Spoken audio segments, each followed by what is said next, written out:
teams with the most points at the end of 4 matches. Big bonus is everything. 7 Every elimination. Right, the clubs keep on going. Awesome, awesome. Oh.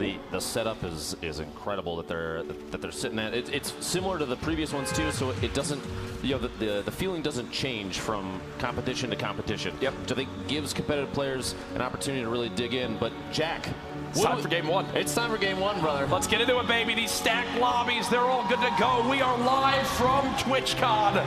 Game 1, Heat 1. Who will rise to the occasion and potentially have their lives changed this weekend with an incredible placing? Again, life-changing amount of money on the line with the amount of the hundreds and hundreds of thousands of viewers online that'll tune in throughout the weekend. The recognition you can get. We talked about Morgos from back at PAX. Comes in a no-name now. Obviously, widely respected, one of the winningest players in Fortnite history in regards to prize money, but here we go. I'll look at everyone dropping on in. And again, this weekend, players playing on both mouse and keyboards. Some elected to go with, you know, controllers, which we'll talk about. Some big names out there, both, you know, Xbox and PS4 represented. Now, we've seen in the past, regardless of what play setup they're utilizing, it has not really diminished the performance. Nick Merckx and Aiden at PAX West put on an excellent show, both controller players. Yep. Now, out here, this little set of buildings, this is a pretty common drop for Tfue and Cloak. Oh, yeah. A ton of loot concentrated in one area, not often contested. I think most likely because players understand Tfue is going to be here every single time. This is his go-to spot, and I wouldn't want to contest it either. And what's funny is, you know, Tfue is going to be rocking that no skin setup. That's just how he is. So you almost are certain if you land at this area on the map. You saw both these players, no shields, not the case for Tfue and Cloaksy, as they should have a health advantage. You notice too, the bottom of your screen. S down to 10 HP, backing out. Opportunity gets the knock on chaos. The AR shots, excellent. Just there. Like that.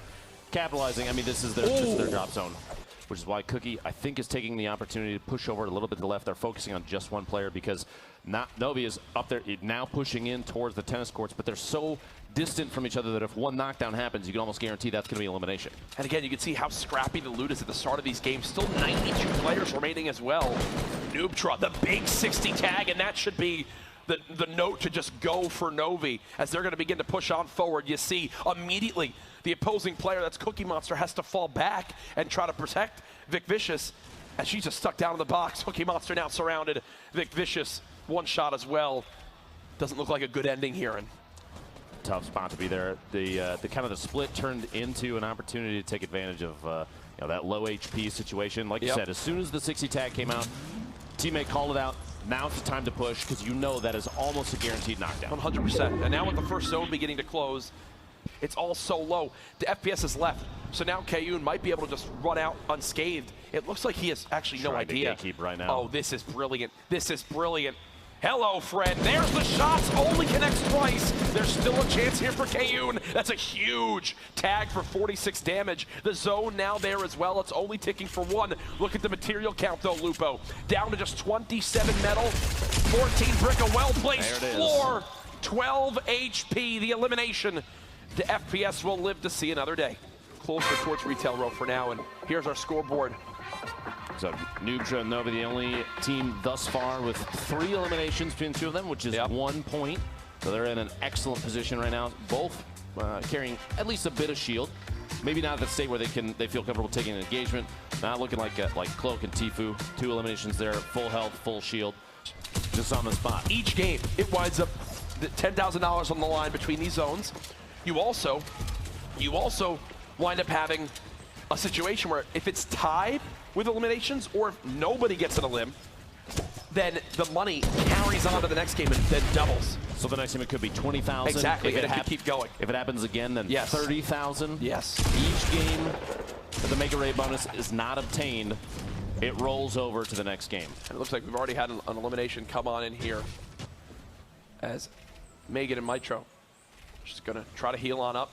Because being able to edit peak was removed quite a while ago. You see there the gray squares taking up all the vision that you would normally have.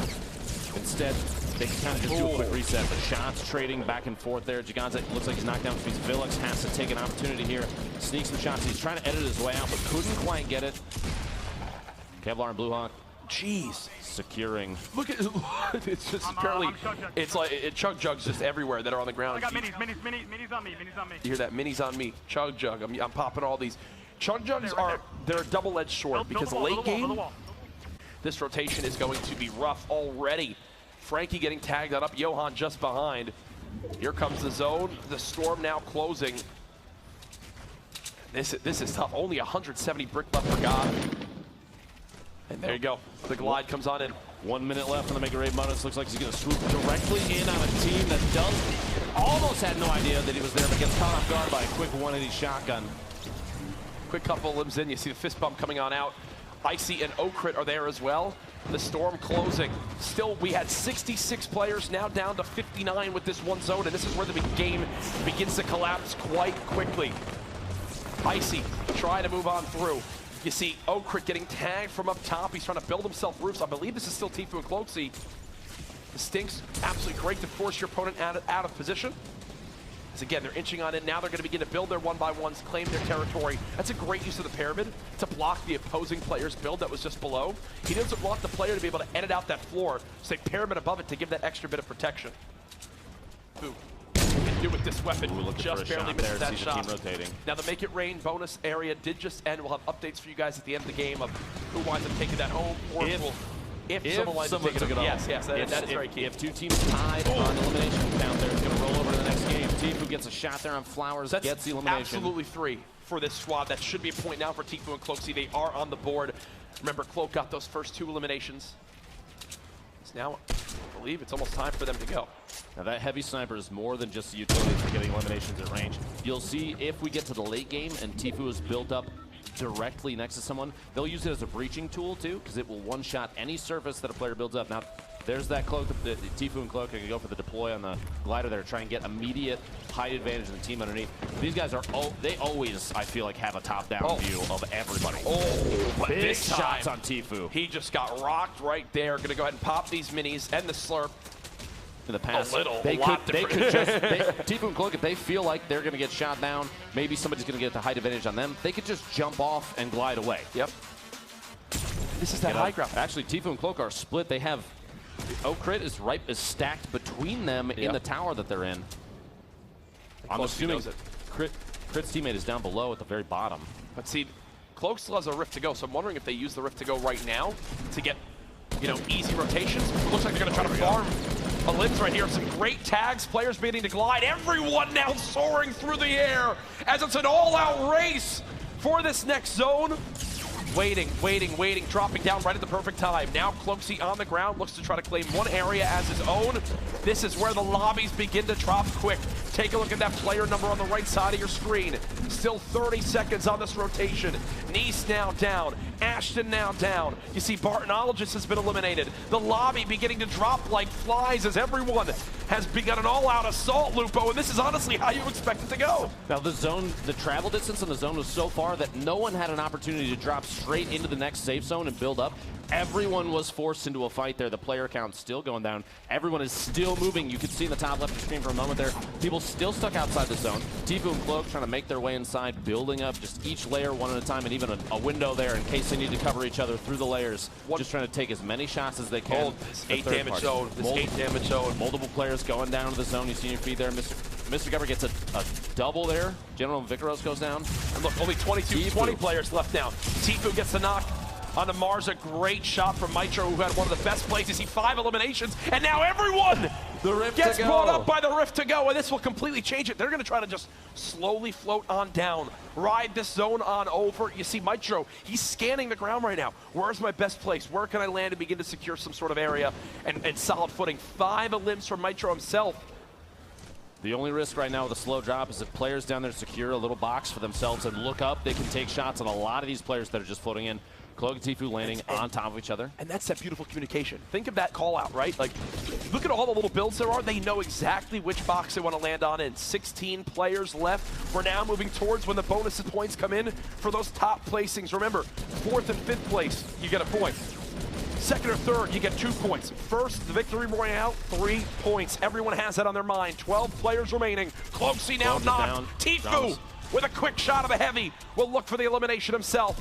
Will he be able to save Cloak? I just don't believe so with the zone moving on in. It's all down to Tfue. He's building on up. 7 players left. I believe he has the high ground for the moment. And it just seems like, Lupo, he is always in these positions. This is a position we've seen him in so many times in the past through 4 left. Fall Skirmish, Summer Skirmish. This is, and there you go, using that heavy snipe as a way to breach through surfaces. It's a 1v1v1. It's a 1v1v1, and Tfue still has the high ground. You cannot make this up. This has all the signs of a Tfue and Cloaksy Game 1 victory here.